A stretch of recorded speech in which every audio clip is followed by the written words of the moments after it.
Let me read you a real recipe. Stand a banana straight up in a ring of pineapple. Crown it with a maraschino cherry. Pour mayonnaise down the sides so it looks like dripping wax. They called it candle salad, and according to Atlas Obscura, it showed up on an Ohio socialite's menu back in 1916, listed in print right between the buttered peas and the cheese straws, like the most ordinary thing in the world, and people served it at children's parties for 40 years. Number 17 on this list jiggled in a way that scared the dog. Number 3 was a pie with a secret so ridiculous I almost did not believe the sources. The Smithsonian and the Library of Congress keep the proof that Americans really ate these things, on purpose, and asked for seconds. So let's count them down. The strangest desserts your great-grandparents genuinely loved. Here is the thing you have to understand before we start. None of this was a joke to the people who made it. Every odd dish on this list solved a real problem. An empty pantry, a long winter, a brand new icebox somebody wanted to show off. A quick note on trust, since a couple of these touch on old food safety territory. Where a dish carried a real risk back then, I will tell you plainly and lean on the historians, not on rumor. Nothing here is a how-to. It is a tour of a vanished American sweet tooth. If that is your kind of strange, do me a favor and subscribe, because this channel is built for exactly the people who hear candle salad and lean in instead of backing away. Ready? Good. Some of these your grandmother made and never once thought twice about. Number 30. Cottage cheese pie. Picture a pale, dense custard, faintly tangy, set in a flaky crust, and tasting almost like a cheesecake that lost its nerve. Long before cream cheese took over American baking, frugal cooks turned the curds they had on hand into dessert. Versions appear in 19th century cookbooks, and the Pennsylvania Dutch made a famous one, sweetened with sugar and bound with eggs, sometimes raisins folded in, sometimes a whisper of lemon, sometimes a grating of nutmeg across the top that browned in the oven into a freckled skin. It used up what was souring in the springhouse before. Iceboxes were common, which is the whole quiet point of it. A farm cow gave more milk than a family could drink, and the surplus turned to curd whether you wanted it to or not. Waste a bowl of curds in a hard year? Unthinkable. So they sweetened it and baked it and called it dessert. We kept the idea and swapped the cheese, and so cheesecake lived on while its humbler grandmother quietly disappeared from the table. Number 29. Vinegar pie. Yes, vinegar in a dessert, and I promise it works. The filling is amber and glossy, sharp and sweet at once, and it fools the tongue into thinking lemon. According to the takeout, the recipe goes back to a domestic manual. In 1855, decades before the Depression most people pin it to. In rural West Virginia, citrus arrived maybe once a year, if it arrived at all. An orange in the toe of a Christmas stocking, and nothing more. So cooks reached for the cider vinegar in the cupboard and built a tartness out of nothing. A few spoonfuls of vinegar, sugar, flour, eggs, a splash of water, and a slow bake until it set into something between a custard and a chess pie. It is one of the original desperation pies, that whole Appalachian family of sweets conjured from pantry dust, and it tastes far better than it has any right to. People did not just tolerate it, they asked for it by name, and they handed the recipe down like it was worth something, because it was. Number 28. Water pie. Now this one sounds made up. The filling is mostly water. That is not a typo. You pour water into the crust, scatter sugar and flour and dabs of butter over it. Add a little vanilla and the oven does something close to alchemy, setting it into a translucent, quivering custard the color of weak tea. You do not stir it. You carry it to the oven sloshing and trust the heat to do the rest, and the flour and butter slowly find each other in the water and thicken it from the bottom up. Southern Plate and the Wikipedia food entry place it squarely in the Great Depression. when milk and eggs were too precious to spare for sweets. It cost pennies. It put dessert in front of children who would have gone without anything sweet at all that week. And the small magic of watching plain water become pie is exactly why families remembered it long after the hard years passed, and why it keeps resurfacing today whenever somebody stumbles on the recipe and refuses to believe it. Number 27. Prune whip. A pale, airy cloud of whipped egg whites folded into stewed, pureed prunes, mounded into glasses, or baked into a soufflé and dusted with nutmeg. Vintage recipe cards show it everywhere in the early 20th century, and it turned up in school home economics lessons as the dish that taught girls to fold egg whites without knocking the air out. It was the parlor dessert of the careful household, almost free, almost effortless, and somehow elegant on the plate. I know, prunes have an image problem now. But to a tired mother stretching the pantry, this was how you set down something that looked like care, without spending what you did not have. It rose, it wobbled, it impressed. The whole thing cost a handful of dried fruit and 3 eggs you were already keeping. And it came out looking like you had tried, which was the entire trick of it. And then, frostier, flashier desserts shouldered it off the table for good. And a clever, nearly free little luxury slipped quietly out of the American repertoire. Number 26. Junket. Here is a dessert that depended on a curdle on purpose. You stirred rennet into warm, sweetened milk and let it gently set into a barely there pudding, silky and trembling, somewhere between custard and cloud, soft enough to take the shape of whatever cup you poured it into. It came from England and lived for generations in American kitchens as a nursery food, soft enough for a sick child or a toothless grandparent. Dusted with cinnamon, served cool, gone in 3 spoonfuls. It asked almost nothing and forgave almost everything. When boxed puddings arrived with their reliable snap and gloss, Junket simply bowed out. But for a long while, it was the gentlest sweet in the house, the spoonful you gave someone you were worried about. There is a tenderness in that, in a dessert designed not to dazzle, but to be kept down by a body that was struggling. Cooks reached for it the way you reach for a soft blanket, and the recipe carried a kind of care that no boxed pudding ever managed to copy. Number 25. Tomato soup cake. Take a can of condensed tomato soup and fold it straight into a spice cake. That is the whole trick.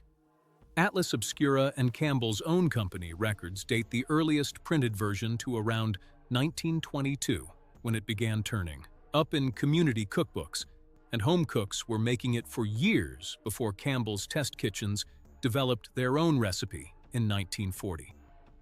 They called it mystery cake and let dinner guests guess the secret. And here is the strange part. It is good. The soup brings no tomato taste at all, only moisture and a faint, savory hum under the cinnamon and clove, leaving a tender crumb that stays soft for days. Some accounts trace its early popularity to Irish immigrant families in New England, though no one can name the cook who thought of it first. It carried families through the Depression and through wartime sugar shortages, and people genuinely loved it, secret and all. By 1960, it had earned a spot on the soup can's own label. Some still bake it, and still wait for the guess. Number 24. Mock apple pie. A golden, crusty, cinnamon-scented pie that tastes uncannily like apple and contains exactly 0 apples. The trick is soda crackers, sugar, water, lemon, and cream of tartar, the crackers softening in the syrup until they break down into something that mimics the give of stewed fruit, fooling the tongue completely. Quaint cooking and WVU libraries trace the idea to the 1850s pioneers who had no fruit, and by the 1930s, Nabisco printed a Ritz cracker version right on the box. People made apple pie out of crackers for decades and served it to guests who never suspected a thing until they were told, and even then, a few refused to believe there was no apple in it. When the recipe disappeared from the box in the 80s, 1,500 letters a year demanded it back. They relented in 1991.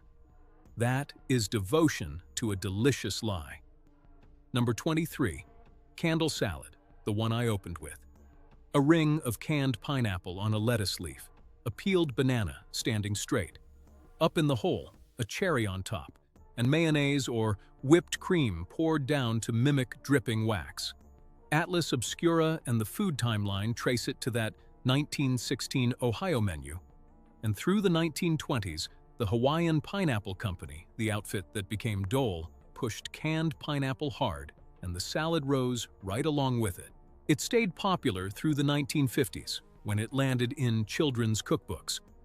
One Betty Crocker book for boys and girls cheerfully noted, "It was better than a real candle because you could eat it." Yes, it looks ridiculous to us now. And yes, the grown-ups eventually noticed exactly why it looks ridiculous. But for 40 years, it was a genuine party favorite, mayonnaise and all. Number 22. Cherries in the Snow and its whole family of fluff.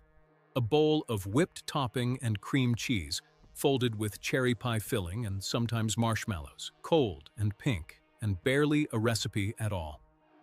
These pudding and Cool Whip fluffs swept American potlucks in the mid-century, when convenience foods turned dessert into a matter of folding things together. No baking, no skill, just a bowl and 10 minutes and a fridge to chill it firm. Church suppers ran on them, and the same scratched glass bowl came back from every gathering empty. They are sweet to the point of cartoonish and soft as a pillow, and a whole generation has a specific one their family always brought. Strange? Maybe. Beloved? Absolutely. And still hanging on at reunions today. Stay with me, because the next 5 lean all the way into the wobble. Number 21. Jell-O with vegetables suspended inside. Bright, jewel-toned gelatin with shredded carrots, diced celery, even chopped cabbage hanging motionless in the middle, cut into trembling squares. The gelatin craze began after Jell-O was trademarked in Leroy, New York. In 1897, and by the 1920s, the Jell-O Gallery Museum notes, molded salads ruled the table. Owning a refrigerator was new and worth showing off, and nothing showed it off like food that jiggled, food that could not exist without a cold box humming in the corner. We see lime gelatin full of carrots and shudder. They saw modernity, cool, and clear and proudly set, a thing their own mothers could never have made. It was the height of the hostess's art, suspended in lime. Number 20. Perfection salad. The one that started it all. Cabbage, celery, and red pepper, locked into clear gelatin, sliced and laid on lettuce. Wikipedia and Mental Floss tell the origin exactly. Mrs. John E., cook of Newcastle, Pennsylvania, entered it in a Knox Gelatine contest around 1905, and a panel that included the legendary Fanny Farmer gave her 3rd place and a $100 sewing machine. From that one prize, the savory gelatin salad conquered American dining for half a century. The texture is the strange part.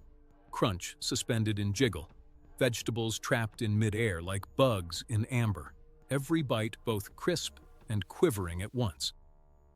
But to serve it was to announce you were a careful, modern woman who kept up with the times. And there is a small piece of history worth folding in, because it explains how a vegetable in gelatin ever became something to aspire to. Powdered gelatin itself was the novelty. Charles Knox had boxed granulated gelatine back in the 1890s, turning what had once been an all-day kitchen ordeal, simmering calves' feet for hours to draw out the set, into a packet you simply stirred into water. His wife, Rose Knox, took the company over and poured its fortune into recipe booklets that taught a whole generation of American women to mold, layer, and suspend. So when Mrs. Cook's Perfection Salad took that prize, it was not only a clever dish. It was an advertisement for an entire new way of cooking, convenience sold by the envelope. And the savory gelatin salad rode that wave straight, onto the American table and held its place there for the better part of 50 years. Number 19. Tomato aspic. Picture a blood-red, glistening dome. Tomato juice, set firm with gelatin, spiked with celery and a little vinegar, unmolded and ringed with greens. What's Cooking America puts its peak in the 1950s, the golden age of the molded centerpiece, though it filled cookbooks back in the 20s. It quivered when you carried it across the room, and a good cook learned to walk smoothly so it would not crack on the way to the table. It was the savory sweet showpiece of the ladies' luncheon, somewhere between a salad and a cold dessert, and serving it meant you had arrived. To us, it reads as the strangest idea in the room, gelatin where gelatin does not belong.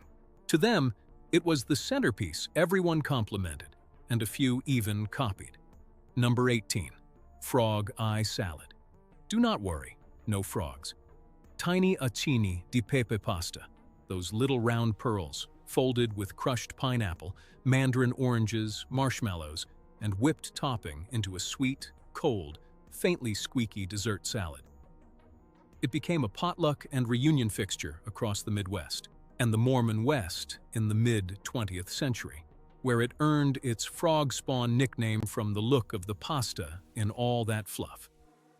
It is pasta, in dessert, sweet, and people adored it, made it by the great bowlful, often a day ahead so the pasta could drink up the sweetness overnight, and many families still do, hauling it to every gathering in the same scratched plastic container.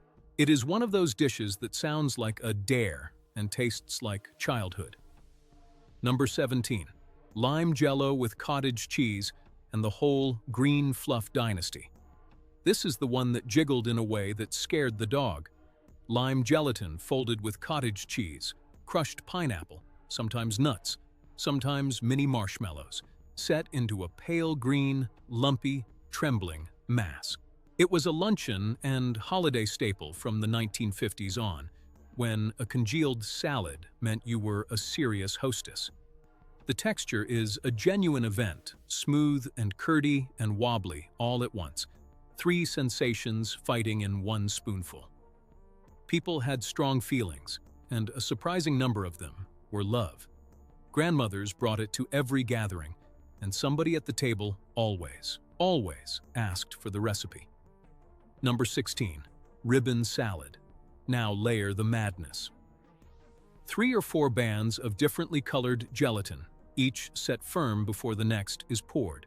Some clear and some clouded with cream or cottage cheese, sliced to show off the stripes like a geological core sample of dessert. These took patience, hours of chilling between layers, pouring the next color barely warm, so it would not melt the one below, which is exactly why they impressed. The Jell-O recipe booklets pushed them hard through the mid-century. They were the showstopper, the dish you photographed, the proof you had time and a steady icebox and a willingness to babysit a fridge all afternoon.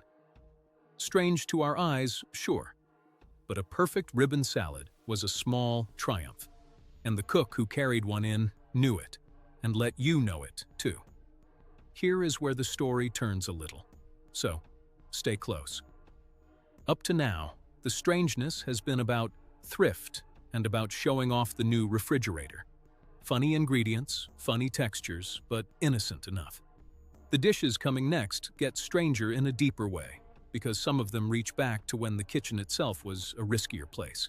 Old preservation, old pantry chemistry, old ideas about what belonged in a dessert and what was simply normal to set in front of company. None of this is a recipe to follow. It is a window into how differently our great-grandparents thought about food, about waste, about what counted as a treat. The wobble was only the beginning. The real strangeness is underneath, and it is older than any icebox. Number 15. Mince pie, the old meat kind. Today, mincemeat is mostly fruit and spice. But the original, going back centuries and common in 19th century America, was genuinely built on chopped meat, often beef or venison, with suet, dried fruit, spices, and a generous slug of brandy or cider. The alcohol and sugar helped preserve it, and crocks of mincemeat sat curing for weeks before the holidays, the flavor deepening as it sat, which food safety guidance today would certainly side-eye, though the cooks of the time swore by it and rarely came to harm. It was the Christmas pie, dense and dark and boozy, sweet and savory in the very same bite. The meat slowly faded out over the 20th century until only the fruit remained.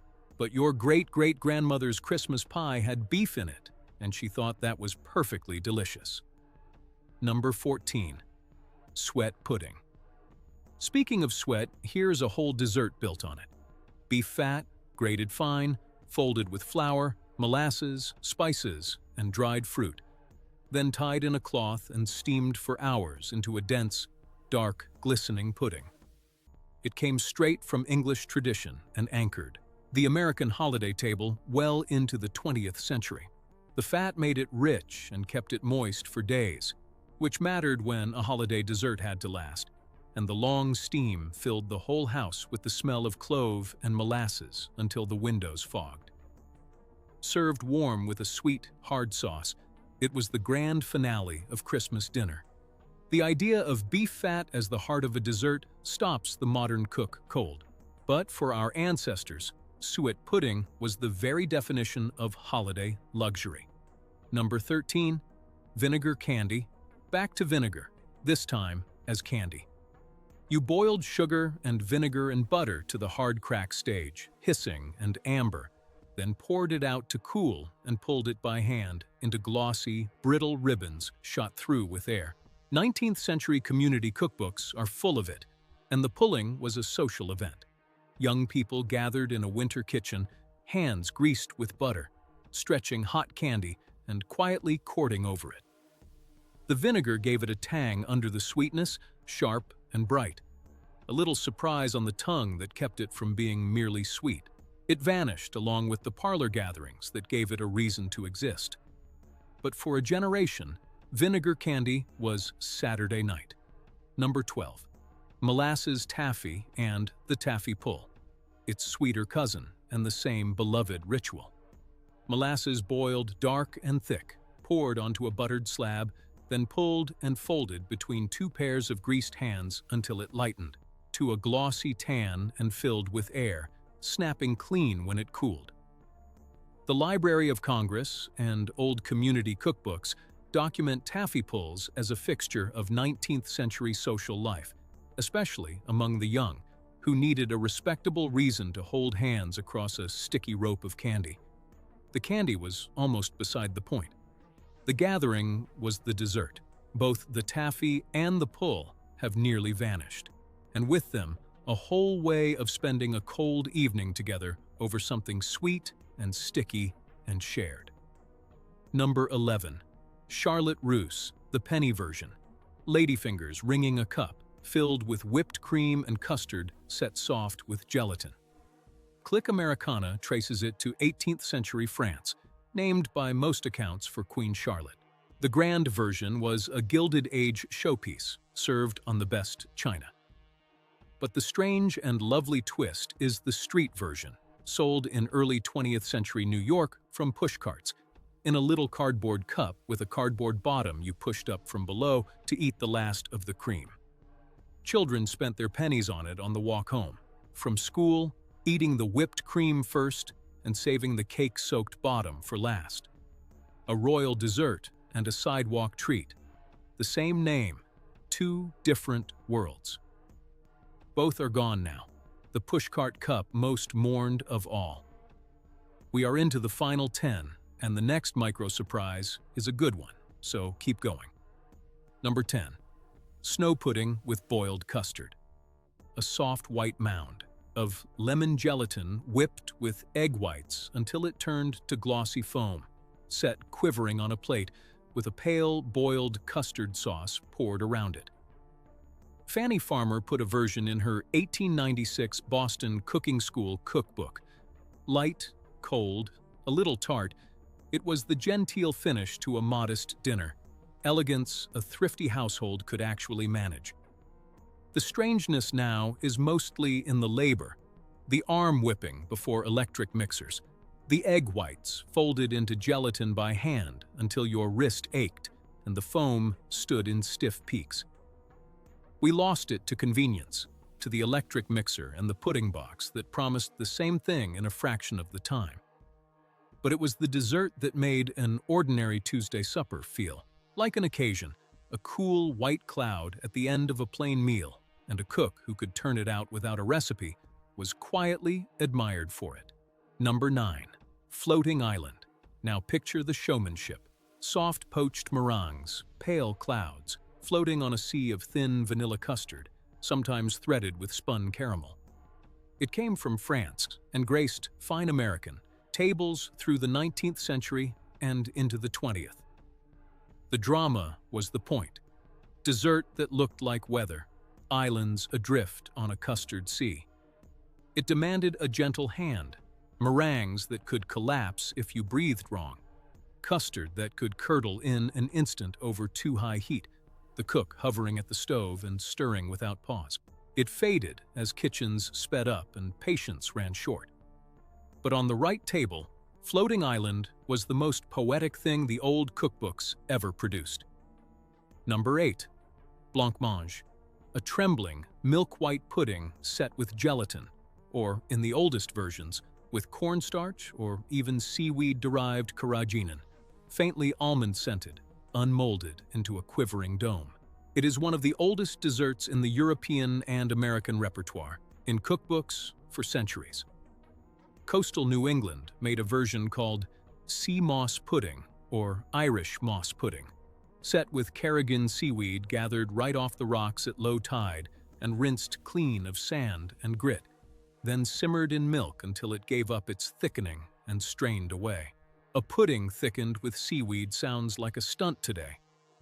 It was ordinary then, gentle and cool and pale, the kind of thing you served an invalid or a child. Almost nobody molds a blancmange anymore, and almost nobody remembers that the prettiest white pudding on the Sunday table once started its life down on the rocks at the edge of the tide. Number 7. Hard sauce. Strange because it is technically a sauce, but eaten almost like candy. Butter and powdered sugar beaten together with brandy or rum or vanilla until fluffy, then chilled firm and spooned, cold and rich over hot puddings where it melts into a boozy glaze. It crowned the suet pudding and the plum pudding and the mince pie all through the 19th and 20th centuries. Children, by many accounts, snuck spoonfuls of it, plain, when no one was looking, the cold, sweet butter a forbidden treat all its own. It is essentially sweet, spiked butter, and our ancestors built their grandest holiday desserts around the moment it melted. We lost the puddings, so we lost the sauce, and a small, glorious indulgence went with them. Second pattern break. Let us stop here with 6 to go, because there is something honest worth saying. We laugh at these desserts, the wobble, the mayonnaise, the seaweed, the beef fat. But every strange dish on this list was somebody's idea of love. A water pie was a child's only sweet in a year with no money. A candle salad was a mother making a party out of a banana and a can of pineapple. A ribbon salad was hours of a woman's afternoon given to make the table beautiful for people she would never charge for the effort. The strangeness is not a punchline. It is the fingerprint of people doing the most they could with what they had and refusing to apologize for it. That is the truth sitting under every entry here, and it sits heaviest on the last 6. Number 6. Ambrosia. White coconut, bright orange segments, cold and glossy in a cut glass bowl. The earliest known mention, per Wikipedia, is the 1867 cookbook Dixie Cookery. After the Civil War, orange production climbed, and a bowl of white and orange fruit read as real luxury to people who rarely saw fresh citrus, who might peel a single orange to share among a whole table of children. The strange evolution is what happened next. Marshmallows, canned pineapple, whipped cream, sour cream, even shredded cheese in some versions, all piling in over the decades until the elegant original became a sweet, overloaded curiosity. People love it or recoil from it, and both reactions run deep. On a southern holiday table, ambrosia is still the dish that starts arguments and gets finished anyway. Number 5. Choufle pie, a crustless molasses cake that became a pie, with a sticky, dark, wet bottom and a crumbly brown sugar top. Sweet enough to make your teeth ache. Wikipedia and the Pomeroy Foundation trace it to Pennsylvania Dutch country, where it began as a centennial molasses cake around 1876. The strange part, beyond the molasses intensity, is that it was traditionally a breakfast food, eaten with hot coffee in the morning, dunked even, not served as dessert at all. The name likely came from a molasses brand, though folklore insists it is about shooing away the flies the sweet filling attracted on the windowsill where it cooled. Strange origin, stranger mealtime, still beloved in Lancaster County today, where a wet bottom slice and a mug of black coffee is breakfast worth driving for. The historians note the wet bottom and dry bottom versions still split families down the middle, an argument nobody ever truly wins. Number 4. Persimmon pudding. Wild persimmons, gathered only after the first hard frost when they finally turn sweet, pushed through a sieve into a dark, dense, spiced baked pudding the color of river mud. It is a tradition of the Midwest and upland South, especially southern Indiana, where it still wins ribbons at the county fair, and whole festivals are built around it each autumn. Here is the strange, almost dangerous catch, and the historians are firm on it. Eat the fruit before that frost, and it is so astringent it puckers your whole face and dries your mouth to chalk, the tannins gripping your tongue like alum. This was a dessert you had to earn by knowing the land and the calendar. You could not buy it. You had to wait for the cold, and go gather it yourself, basket in hand after the leaves were down. Number 3. The sauerkraut surprise cake, the one whose secret I almost did not believe. Sauerkraut, rinsed and chopped fine, folded into a chocolate cake batter where it vanishes completely, leaving behind a moist crumb and a texture people swore was coconut. It spread through community and brand cookbooks in the mid-20th century, a thrifty cook's trick to use up the crock in the cellar that had soured past the point of a side dish. Guests bit in, tasted chocolate and something tender and stringy, and guessed everything but the truth, naming coconut and walnuts and anything else before they would believe it was cabbage. It is the purest expression of this whole list, an ingredient that has no business in dessert, hidden so well that people asked for the recipe and gasped when they got it. The sauerkraut was the joke, and nobody got it until the cook decided to tell. Number 2. The molded centerpiece that crowned the whole congealed salad age, the towering, multi-tiered gelatin mold packed with fruit, vegetables, sometimes seafood, sometimes all three at once.